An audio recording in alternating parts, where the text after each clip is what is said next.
है group study में ज्यादातर ग्रुप में केवल बकैती होती है, समझा या? तो ग्रुप स्टडी के चक्कर में ज्यादा नहीं पढ़िएगा। ग्रुप स्टडी तब होता है जब आपकी कोर्सेज कंप्लीट हो गए हैं, आप एकदम ग्रुप मतलब क्या हो गया, रथ। रथ समझते हैं?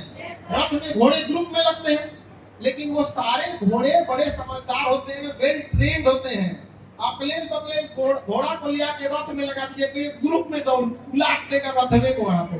तो अकलेल बकलेल आदमी अगर आप सोचिएगा कि ग्रुप बना ले, तो समझिए वो ग्रुप किसका ग्रुप हो गया, बकलोलों का ग्रुप हो गया। और आप लोग उसी ग्रुप के क्या हो जाएंगे, सदस्य। उसमें समझदार होना जरूरी है। बेटर है कि जिससे मेंटेलिटी मैच करती है, एक दो आदमी रहिए। और ग्रुप में पढ़ने का सबसे बड़ा फायदा यही होता है कि आप उस दौरान मोबाइल से दूर रहिएगा, बातचीत से बंद रहिएगा। हम लोग के टाइम पे कैसे पढ़ते थे लोग, तो भाई एक उधर अपना टेबल लेके पढ़ रहा है, एक आदमी, एक टेबल होता है 100-150 रुपया मिलता है, बेड टेबल, कुर्सी स्टडी टेबल बोलते हैं। उसी पे आदमी खाना खाता था, उसी पे लिखियो देता था, मिठाइयों देता था, सब एक्स्ट्रा कॉपी किताब उसी पे रख देता था। तो उसी से तो बस हम लोग के ग्रुप स्टडी का काम यही था कि डिस्टर्ब ना हो। वरना अगर अकेले पढ़िएगा तो कोनो मोबाइल चलाने लगेगा, कोनो बतियाने लगेगा, यहाँ पर कोनो फिल्म देख रहा है। पहले अब तो फिल्म, अब तो इंटरनेट पे आ गया ना, उस समय 10 रुपया में 3 गो फिल्म भरवा के लाएगा। सुनो देखो कौन फिल्म में क्या है ऐसे। हाँ, और छोटा सा स्क्रीन होता था, इतना छोटा मोबाइल यहाँ पर, और उसमें बटन होता था इसमें। अब तो सब खत्म हो गया उस जमाने में, लेकिन एक दिन चार्ज किया तो 3 दिन चलता था। ये वाला तो आपका चल ही नहीं रहा है। तो ग्रुप का सबसे बड़ा फायदा यही है कि आप लोग डिस्ट्रैक्ट नहीं होइएगा, एक दूसरे को टोक दीजिए, ताकि टाइम का क्या कर सके आप लोग, यूटिलाइज कर सके। वरना टाइम चला जाएगा तो कोई फायदा नहीं होने वाला। कई बच्चों के साथ एक और प्रॉब्लम होता है, वो बहुत बार खाली टाइम पे बैठ के अपने फैमिली इश्यूज के बारे में सोचने लगते हैं। कि मान के चलिए कभी मम्मी पापा में कुछ बात हो गया, पड़ोस वाले में कुछ हो गया, घर के लोग 4 बार कुछ बोल दिए कि इतना दिन से पढ़ रही हो, अब तक रिजल्ट नहीं हुआ, या कई बच्चों की फाइनेंशियल स्थिति सही नहीं होती है, किसी के घर में पैसे का प्रॉब्लम है, किसी के घर में कोई बीमार है, तो बहुत ज्यादा उसी में सोचने लगते हैं। दुनिया का कोई काम सोचने से नहीं होता है, करना पड़ता है। उसका एक ही रास्ता है, सारा चीज छोड़कर पढ़ाई पे लगिए। जितना जल्दी सक्सेस होइएगा, सारा काम हो जाएगा। नहीं तो सोचते सोचते दुनिया बीत जाएगी। आइडिया का कोई खास वैल्यू नहीं है, याद रखिएगा। आप उस आइडिया को जमीन पे, धरातल पे इंप्लीमेंट कर पाते हैं या नहीं, इसका वैल्यू है। वरना आइडिया किसके पास नहीं है कि पढ़ाई करके रिजल्ट कैसे लिया जाता है। सब लोग देखिएगा यूपीएससी, बीपीएससी या जेई नीट वालों में तो फिक्स है कि भाई एनसीईआरटी याद कर लो, उसी से आगे करेंगे आप। भाई एनसीईआरटी कोई एक किताब है, वो तो 20-25 किताबों का एक मिश्रण है। अब उस तो यही बात हो गया, डिक्शनरी याद कर दो, एक्रोनिम समझने में दिक्कत नहीं होगा, सारा चीज वहीं से आ जाएगा।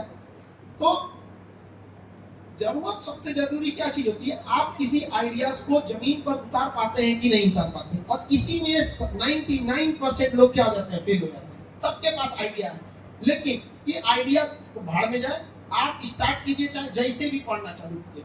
अब कोई तो देखेंगे टेबल लगेगा, साफ सुथरा करेगा, आधा घंटा उसी में लगा देगा। यहाँ पे प्रेजेंटेशन देना है आपको। हाँ, हम लोग के साथ एक विद्यार्थी पढ़ता था, अभी डॉक्टर है। अब हम लोग का, जैसे हम लोग का तो अलग स्ट्रीम था, उसका मेडिकल था। वो जब सो के उठता था ऐसे, तो कभी उसके बदन में कॉपी का पन्ना सटल है, कभी सिक्का सटा हुआ है, कभी कोई पेज सटल है। मतलब वो बेड को गोदाम बनाया था, सोने के टाइम घसका के ऐसे जगह बना लेता था कि बस दहिया रखा जाए उसमें। उसका सो के उठेगा, जहां तक चलेगा उसके सर उठ के कुछ कागज पन्ना उन्ना गिरते रहेगा। लेकिन उसने कभी भी कैसे रहना है, कितना अच्छा खाना है, क्या पहनना, कोई मतलब नहीं रहता था उसको। यहाँ पर इवन की कभी कोई जाते थे लोग तो उसको बोलते थे भाई मुंह पे पानी मांग ले, चल ले। लेकिन आज सोचिए वो डॉक्टर, नीट में जो बहुत अच्छा नंबर लाएंगे लोग ना, उन लोग को एम्स मिलता है। इस बार तो टॉपर को भी नहीं मिला है। इस बार के नीट में सब टॉप कर दिया है सब। अब नीट में अगर किसी को टॉप करना है तो पढ़ाई से ज्यादा पैसा की जरूरत है। ले जाके एनटीए पे थमा दीजिए और वो आपको क्या दे देगी, टॉपर का सर्टिफिकेट दे जाइए। यहाँ अभी तक उसको कुछ, तो अभी क्या है ना कि आप लोग बहुत ज्यादा इस सब चीजों में ध्यान देते हैं। कम से कम टाइम दीजिए अपने आप पे। सबसे ज्यादा फोकस किस पे रहना चाहिए, पढ़ाई पे रहना चाहिए। पढ़ाई पर फोकस वैसे ही होना चाहिए जैसे इंसान नोट गिनते टाइप करता है। जब नोट गिनेगा ना तो उसका पुच्छू हो जाए, बस 1 108 बार मोतियों की माला करने में, या फिर कभी कोई तस्बीह पढ़ता है दुआ करने के लिए 100 बार का दुआ करता है, उस 100 बार, जैसे मुस्लिम धर्म में ज्यादातर लोग कोई 100 बार करता है, कोई 3 बार, कोई 7 बार। हिंदू धर्म में 108 का बड़ा महत्व है, नहीं देखते हैं 108 बार मोतियों की माला पढ़ो। वो 108 बार पढ़ेंगे लोग, चाहे इस धर्म के लोग, चाहे 100 बार तस्बीह पढ़ेंगे मुस्लिम धर्म, 100 बार में उनका 100 जगह ध्यान भटकेगा, खाना नहीं बना, पैसा नहीं दिया। लेकिन अगर नोट गिनना हो, और ये बाप रे बाप, मजाल किसी का ध्यान भटक जाए तो पढ़ाई कैसे करना है, कैसे नो, बस ज्यादा नहीं 1 से 2 घंटा ही पढ़ लो, लेकिन उस तरह से। हम ये नहीं करते आप 24 घंटा पढ़ते हो, कितना पढ़ते हैं इससे कोई मायने नहीं रखता है, क्या पढ़ते हैं ये मायने रखता है। कंसंट्रेट होकर पढ़िए, ज्यादा पढ़ने की जरूरत, ज्यादा नींद प्रॉपर लीजिए। कई लोगों को देखेंगे कि सुध में नहीं करेगा, सब आज पढ़ेंगे 2 दिन जगेगा, सब पूरा 1 हफ्ता भंग वही लगेगा। आपको जिस टाइम सूटेबल हो रहा है आप उसी टाइम को फॉलो कीजिए, अपने एक आपका जो नेचुरल टाइमिंग है उसी के हिसाब से रखिए। हमको कोई सुबह उठा के पढ़ाने, कोई काम करने को बोलते नहीं होगा। 7 बजे से पहले कोई काम नहीं करेंगे, और रात 2 बजे के बाद कोई काम नहीं। हमको रात 2 बजे तक पूरा ऑफिस वर्क खत्म करके 1:30-2 बजे तक यहाँ से पटना का पूरा वर्क खत्म हो जाता है 10 बजे। उसके बाद से 1 घंटा इलाहाबाद में क्या हुआ, फिर दिल्ली में क्या हुआ, नोएडा में क्या हुआ, मुखर्जी नगर में, करोल बाग में, देहरादून में, जयपुर में, बोरिंग रोड में, सारा चीज सिस्टमेटिक करते करते 1-1.5 बज जाता है। हमसे कोई कहते कि सुबह आप एक काम कीजिए, आप 2 बजे वाला जो काम खत्म करते हैं उसको 12 बजे खत्म कर दीजिए, और सुबह 5 बजे उठ जाइए, पूरा डिस्टर्ब हो जाएगा। तो आप जिस टाइम फ्रेम में आप शेड्यूल्ड है, आप उसी टाइम फ्रेम में कीजिए। आप हमेशा कोशिश कीजिए कि जो चीजें आपको डिस्ट्रैक्ट करती हैं उसका आज एक लिस्ट बना लो कि आपको मेन टाइम कौन कौन खराब कर देता है। ये तो आजकल को कौन सी होता है, घसका रील, रील, वो तो अनइंस्टॉल मार, मेरे मोबाइल में नहीं है,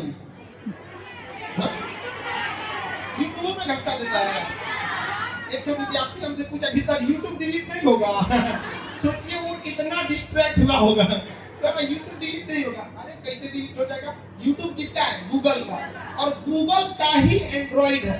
आपका मोबाइल चाहे जिस कंपनी का हो, सैमसंग हो, रियलमी हो, वो चलेगा किस सॉफ्टवेयर पे? एंड्रॉइड। एंड्रॉइड का कौन है? गूगल। समझना क्या? तो वो सब जो चीजें डिस्ट्रैक्ट करती हैं, कोशिश कीजिए उसका एक लिस्ट बनाइए, और डिस्ट्रैक्शन वाली चीजों को क्या कर दीजिए, साइड कीजिए, एकदम साइड कीजिए। वो पूरा टाइम आपका खराब कर देगा, और कोई नहीं है। किसी चीज को बनाने में बहुत मेहनत लगता है। रोटी खाने में जितना टाइम लगता है ना, उससे ज्यादा मेहनत लगता है रोटी बनाने में। और रोटी बनाने में जितना मेहनत लगता है उससे ज्यादा टाइम लगता है उसको कमाने में। और कमाने में जितना टाइम लगता है उससे ज्यादा टाइम लगता है उगाने में। तो जो भी बड़ा काम होगा उसमें क्या लगेगा? टाइम लगेगा। और इसमें से ज्यादातर लोग किसान हैं, किसान फैमिली से हैं। किसान फैमिली को कितना तकलीफ होता होगा जीवन जीने में, मत पूछिए। यहाँ पे बहुत सारे किसान लोग का पूरी मतलब फाइनेंशियली चेन ही टिका होता है खेती पे। अगर खेती अच्छी हो गई तो बेटा को पढ़ने भेज सकते हैं, बेटी का ब्याह करवा सकते हैं। और अगर खेती खराब हुई नशा जाता है वहां पे। मतलब किसानों की सबसे ज्यादा दुर्दशा। छत टपकती थी उस किसान की, फिर भी वो किसान बारिश की दुआ मांगता है। बिना उसका बिना बारिश उसका कुछ नहीं हो सकता। आपने ज्यादातर लोग किसान फैमिली से हैं, पढ़ लिख के वहां बनिए ताकि कभी किसी के सामने वाले की औकात ही ना हो कि आपसे दहेज मांग सकते हैं। अपने अंदर वो काबिलियत जरूर रखिए। आप सामने वाला क्या हो जाए एक बार सोचे कि अपने एक तमाचा दे देगी, समझा गया? और जिस दिन ये दहेज मांगने वाला पिटाना चालू करेगा सब, जिस दिन अखबार का हमेशा कोई पिता के आ रहा है तो कोई पूछेगा दहेज मांगने वाला का हो, तो हमको लगता है तभी ही सुधरेगा सब। बिना मतलब का क्या मना कर। दहेज अगर कोई ले रहा है तो वो लड़की का ससुराल नहीं है, वो लड़की का हॉस्टल है, और हॉस्टल का वो पूरा फीस एक बार में दहेज के रूप में दे दिए। बाहर में गया सास ससुर, हॉस्टल को हॉस्टल की तरह इज्जत दिया जाता है। क्या मतलब है? पेमेंट हो चुका है यहाँ पे, हो गया है, लेकिन फिर भी इज्जत दीजिएगा। क्योंकि क्या है कि अभी हम लोग ट्रांजिशन फेज में हैं। आभास दिला दीजिएगा कि देखिए हम अपना काम कर दे रहे हैं। ये इसलिए कर रहे हैं कि माँ बाप का संस्कार है और पढ़े लिखे हैं, इस वजह से हम उस पढ़े लिखे का इज्जत कर रहे हैं। इज्जत के लायक तो आप लोगों ने छोड़ा ही नहीं, पैसा देके यहाँ आए हैं, समझा ही नहीं गया। लेकिन देखिए हमेशा इंसान को परिवार के साथ ही रहना है, परिवार से नहीं लड़ सकते हैं, समझ में? परिवार से कोई नहीं लड़ सकता। भगवान लंका जाके रावण को हरा दिए, लेकिन कहाँ हारे? जब वापस आए अपनों पास। इंसान को थक हार के लाख कमियां भुला के उस परिवार में रहना ही पड़ता है, लेकिन एक लिमिट से ज्यादा कभी कोई चीज बर्दाश्त नहीं करना चाहिए। समझ रहे कि नहीं आ रहा है? और पढ़ लिख के रखिए, तभी जब आप कामयाब हो जाएंगे तो हर चीज आपका इसी पे डिपेंडेंट है। सोचिए अगर आप यहाँ से खाली हाथ लौटिएगा ना, तो माँ बाप आधा पैसा खर्च कर चुका है आपको, फिर क्या होगा? खुद से कुछ जैसा मन वैसा से ब्याह शादी करा के भेज देंगे, सब कुछ आपके पसंद का दिलाया जाएगा, कपड़ा लत्ता गहना जेवर सब, जिससे ब्याह होगा वही आपके पसंद का नहीं रहेगा।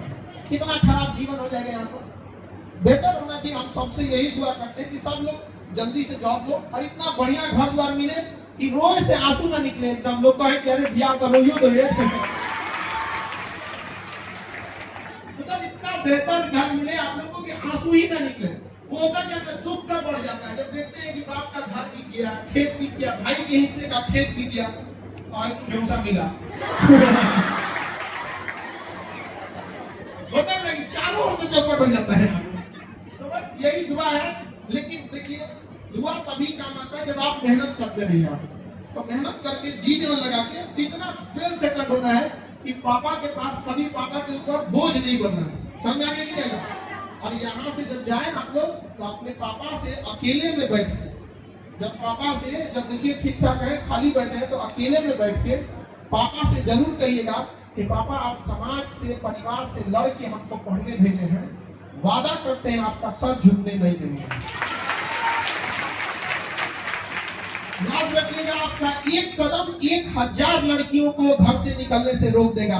पूरा गांव समाज डरेगा। यहाँ पे पुरुष प्रधान समाज है, यहाँ लड़कों की 100 गलतियां लोग माफ कर देते हैं, लेकिन लड़कियों की एक गलती लोग नहीं माफ करते हैं। 10 साल बाद तुरंत बात काट देते हैं। तो ऐसा कोई काम नहीं करेंगे हम लोग कि माँ बाप